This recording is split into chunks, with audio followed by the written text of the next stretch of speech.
నమస్తే, welcome to Indian political league. నా పేరు స్వప్న. ఐపీఎల్ సిరీస్ మళ్ళీ ప్రారంభిస్తున్నాము. తెలంగాణ రాష్ట్ర రాజకీయాలు ఒక్కసారిగా వేడెక్కుతున్నాయి. ఎన్నికలు దగ్గరికి వచ్చేసాయి. కొండా సురేఖ, కొండా మురళి దంపతులు ఎప్పుడూ కూడా పార్టీలకు అతీతంగా తెలంగాణ రాజకీయాల్లో కీలక పాత్ర పోషిస్తూ వచ్చారు. ఏ సందర్భం వచ్చినా కూడా మనసు విప్పి గుండె విప్పి మాట్లాడడం కొండా దంపతులకి మనం ఆనవాయితీగా కూడా చూస్తూ వచ్చాము. అండ్ విశేషం ఏంటంటే ప్రతి సందర్భంలో ఏదో ఒక సంచలన నాటకీయ పరిణామం చోటు చేసుకోవడం. ఈసారి తెలంగాణలో ఆశించినట్టుగా ఎక్స్పెక్ట్ చేసినట్టుగా టికెట్ రాకపోవడంతో భంగపడ్డ కొండా సురేఖ మళ్ళీ గుండె విప్పి మాట్లాడారు.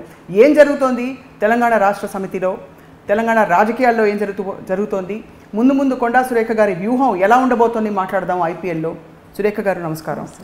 కొంచెం తేరుకున్నారా, కోలుకున్నారా, ఎలా ఉన్నారు? ఇంకా కొంచెం షాక్లోనే ఉన్నాము అసలు. ఎందుకంటే అన్ఎక్స్పెక్టెడ్, ఎవరు ఊహించండి. అది మేమే కదా, రాష్ట్ర ప్రజలు కూడా ఎవరు ఊహించండి. ఇంకా టైం పడుతుంది కొంచెం. అంటే ఇది అన్ఎక్స్పెక్టెడ్ అంటే పూర్తిగా మీరు ఎక్కడ ఇట్లా ఇండికేషన్ కూడా రాలేదు మీకు? ఎక్స్పెక్ట్ చేయలేదు అసలు మాకు ఇండికేషన్. అంటే కాకపోతే ఏమంటే కొంచెం ఈ మధ్యలో అంటే మేము టైం అడుగుతూ ఉన్నాం, అసలు ఇవ్వకపోవడము అట్లా కొంచెము అన్నది. కానీ మామూలుగా ఏదో వాళ్ళకి బిజీలో ఉండొచ్చులే అట్లా అని అనుకున్నాము. పర్టికులర్గా మనల్ని టార్గెట్ చేస్తున్నారు అనే అనుమానం మాత్రం ఎక్కడా కూడా మాకు రాలేదు.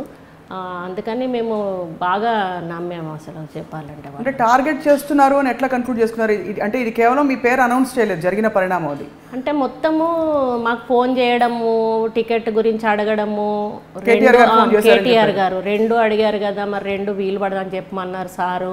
ఒక భూపాలపల్లి మాత్రం కుదరదు, ఈస్ట్లో పెట్టుకోమన్నారు.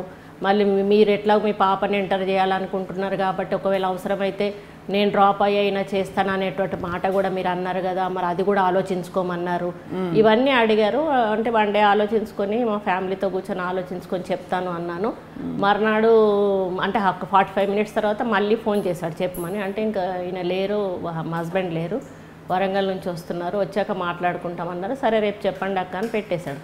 తెల్లారి మాకు ఫోన్ చేయడానికి కుదరలేదు. మర్నాడు ఎట్లాగో వీళ్ళు క్యాబినెట్ సమావేశం ఉంది, నేను సీఎం గారు అట్లాగో కొన్ని పనులు పెండింగ్ ఉన్నాయి, వెళ్దాం వీలుంటే చేయించుకుందామని అక్కడికి వెళ్ళాను. వెళ్ళి ఆయన ఉన్నాడేమో అని చూస్తే లేడన్నట్టు. ఇంకెట్లాగో లేడు, మళ్ళీ ఇన్ఫర్మేషన్ ఇవ్వకపోతే బాగోదని ఫోన్ చేసి మాట్లాడాను తనతోటి. సరే అమ్మ వరంగల్ ఈస్ట్ ఫైనల్ కదా అన్నట్టు. ఫైనల్ అని అన్నాను. మీరా మీ పాప అని అడిగాను. ఇదంతా ఎప్పుడు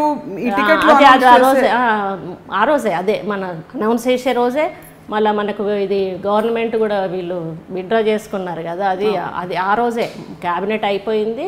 క్యాబినెట్కి కాకముందే ఇంకా ఆయన వస్తాడు అనే వెళ్ళాను నేను. ఇంకా అప్పటికి ఆయన రాలే, మిగతా వాళ్ళందరూ వచ్చారు. నేను ఫోన్ చేస్తే ఫోన్ ఎత్తాడు.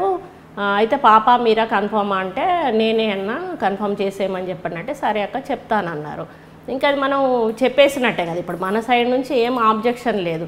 మళ్ళీ ఇంత లోపల ఆయన లోపలికి కూడా వచ్చాడు. లోపలికి వచ్చినప్పుడు కూడా మళ్ళీ ఇట్లా కలిసాడు కానీ నమస్తే పెట్టాను. ఇక ఆయన బిజీగా పైకి వెళ్ళిపోయినాడు.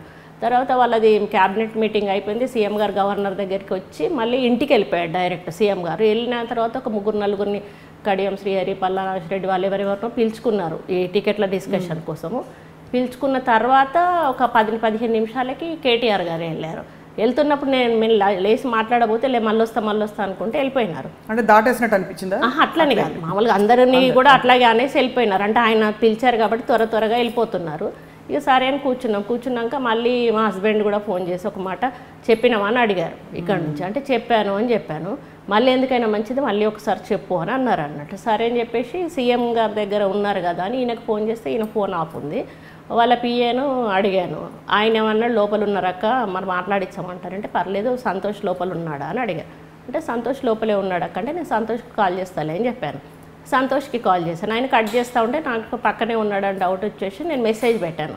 సంతోష్ ఇట్లా కేటీఆర్ అన్న ఫోన్ బంద్ ఉన్నది, ఒక మాట ఇన్ఫర్మేషన్ ఇచ్చేసేయి, వరంగల్లో ఈస్ట్ నా పేపర్ ఫైనల్ చేయమని చెప్పేసేయమని డిక్లేర్ చేయమని చెప్పు అని చెప్పి ఓకే అక్క అని ఆయన రిప్లై ఇచ్చాడు.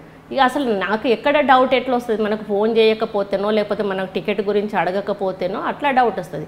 అన్ని విధాలుగా మాట్లాడినాక ఇంకా డౌట్ ఎక్కడి నుంచి వస్తుంది? మరి ఒకటేదో 1 of the 2 రైట్ అయి ఉండాలి. ఒకటి వాళ్ళకి ముందే ఇవ్వకూడదని తెలుసు తెలుసు. అయితే మళ్ళీ మరి ఎందుకు ఈ మధ్యలో ఈ మంతనాలు అందుకే కదా నమ్మించినట్టే అనిపించింది నాకు. మనకి ఎటువంటి డౌట్ రాకుండా నమ్మించినట్టే అయితే అక్కడ ఏమన్నాడంటే సంతోష్కి ఫోన్ చేసినప్పుడు అక్క నిన్న మీ టికెట్ గురించి అడిగితే మళ్ళీ ఫోన్ చేస్తా అని చేయలేదట మీరు అని ఒక మాట అన్నాడు. అంటే నేను ఎట్లాగే ఇక్కడికి వస్తున్నా కదా ఇక్కడ చెప్పేద్దామని నేను ఫోన్ చేయలేదు అని అన్నాడు. అంటే అప్పుడు బహుశా టికెట్స్ డిస్కషన్ వచ్చి ఉంటుంది, అప్పుడు కానీ అడిగి ఉంటారు మరి చేసిండ్రా ఫోను అంటే అప్పుడు ఏమని చెప్పాడు మరి చేయలేదు రిప్లై లేదు వాళ్ళ దగ్గర. రిప్లై ఉన్నా లేకున్నా మళ్ళీ అట్లీస్ట్ ఒక మాట కన్ఫర్మ్ చేసుకోవాలి కదా, ఏమో మళ్ళీ మీరు రిప్లై చేయలేదు మళ్ళీ మేము ఇట్లా ఫైనల్ చేస్తున్నాం టికెట్స్ మరి మీరు డిసైడ్ చేసుకున్నారా అని కాల్ చేయాలి కదా. మళ్ళీ వాళ్ళ దగ్గర నుంచి కాల్ రాలేదు. కానీ నేను డైరెక్ట్గానైతే డిక్లేర్ చేసే రోజు చెప్పినప్పుడు అప్పటికైనా కూడా అవకాశం అయితే ఉంది కదా, అప్పటికి ఇంకా అనౌన్స్ కూడా చేయలే టికెట్. అదొకటి ఇప్పుడు నిజంగా మీకు టికెట్ ఇవ్వాలనే ఆలోచన ఉంటే ఒకటి అంటే మీరు ఒక్క ఫోన్ చేయలేదని చెప్పి ఊరికే అసలు వాళ్ళు కూడా ఫోన్ చెయ్యరు కదా నాకు ఇచ్చే అవకాశం లేనప్పుడు. ఇవన్నీ ఎంక్వైరీలు చేయడము ఇవన్నీ అడగడము ఎక్స్ప్లెనేషన్స్ అడగడము ఇవన్నీ కూడా చేయాల్సిన అవసరం లేదు కదా వాళ్ళకంటే. నన్ను ఇస్తున్నాము అనేటువంటి ఒక మభ్యపెట్టేటువంటి కార్యక్రమమే జరిగింది. చెప్పచ్చు కదా మీరు అంటే చెప్పలేదు కదా ఇప్పటి వరకు కూడా చెప్పలేదు కదా. నేరుగా చెప్పే వాళ్ళు అయితే ఇప్పుడు వరకు ఇప్పుడు నేను మొన్న ప్రెస్ మీట్ పెట్టాను మీరు కారణం ఏంటి చెప్పండి అన్నారు. ఈరోజు ఎవరు కారణం చెప్పలేదు కదా అసలు. అని వాళ్ళు కారణం చెప్పడానికి ఏముంది లేదు ఎక్కడ కూడా. మీరు తొందరపడి ప్రెస్ మీట్ పెట్టారని నొచ్చుకున్నట్టు ఏమన్నా వార్తలు వచ్చాయి? అసలు ప్రతి ఒక్కరు కూడా అప్రిషియేట్ చేశారు. అసలు కేవలం మన తెలంగాణ సైడ్ నుంచే కాదు ఆంధ్ర సైడ్ నుంచి కానీ నా నియోజకవర్గం కాదు అన్ని ఈవెన్ గజ్వేల్ నుంచి కూడా గజ్వేల్ నుంచి నిజామాబాద్ నుంచి ఇప్పుడు ఎవరైతే సిరిసిల్ల నుంచి వాళ్ళు ప్రాతినిధ్యం వహిస్తున్నటువంటి సిద్దిపేట నుంచి అన్ని జిల్లాల నుంచి కూడా నాకు ఫోన్స్ వచ్చాయి. మీరు నిర్ణయం మంచిదక్క మంచి పని చేశారు, మీ పొలిటికల్ లైఫ్ను మీరైతే ఆగం చేసుకోలేరు కదా, కంపల్సరీ మీరు తీసుకున్న నిర్ణయం మంచిది. అందులో ఉండి డిక్లేర్ చేయకపోయి ఉంటే ఇప్పుడు మాది ఎట్లుంటుంది మన మొత్తానికి మనం వాల్యూ పొడగొట్టుకున్న వాళ్ళం అయితే మన వాల్యూ పోకముందే కాపాడుకోవడానికని బయటికి రావాలి మనం. ఎందుకంటే ఇప్పుడు ఒక రీజన్ తోటి వచ్చాం, మన రీజన్ లేకుండా ఆయన టికెట్ అనౌన్స్ చేసినాక మనం వచ్చి ఉంటే అది మన తలపోగరైతుంది. కానీ ఈరోజు వాళ్ళు అనౌన్స్ చేయలేదు కాబట్టి ఈరోజు మనలాంటి వ్యక్తిని వాళ్ళు కావాలని అవాయిడ్ చేయడము అనేది స్పష్టంగా ప్రజలకు అర్థమైపోయింది. అందుకని ఈరోజు ప్రతి ఒక్కరు కూడా అప్రిషియేట్ చేశారు.